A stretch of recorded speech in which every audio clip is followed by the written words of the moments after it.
వైకాపా నేత మాజీ స్పీకర్ తమ్మినేని సీతారాం కుటుంబం సహా పరారీలో ఉన్నారు. శ్రీకాకుళంలో సంచలనం సృష్టించిన రూ. 4 కోట్ల విలువైన భూ కబ్జా కుట్ర కేసులో తమ్మినేని, ఆయన భార్య వాణి, కుమారుడు వెంకట శ్రీరామ చిరంజీవి నాగ్ నిందితులుగా ఉన్నారు.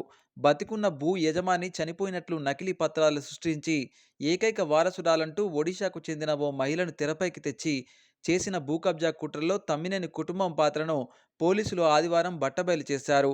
అప్పటి వరకు ఆముదాల వలసలోని అద్దె ఇంట్లో ఉన్న తమ్మినేని కుటుంబమంతా సోమవారం తెల్లవారుజామున 3 గంటల ప్రాంతంలో తప్పించుకొని వెళ్లిపోయారు. ఇంట్లో 2 సొంత కార్లు ఉన్నప్పటికీ ప్రైవేటుగా ఓ ఇన్నోవా కారును రప్పించి అందులో పరారయ్యారు. ఫోన్లు సైతం ఇంట్లోనే పెట్టి వెళ్లినట్టు తెలుస్తుంది. పోలీసులు ప్రత్యేక బృందాలతో గాలింపు చర్యలు చేపట్టారు. అరెస్టు తప్పదని భావించిన తమ్మినేని పోలీసుల కళ్లుగప్పి వెళ్లడం చర్చనీయాంశంగా మారింది.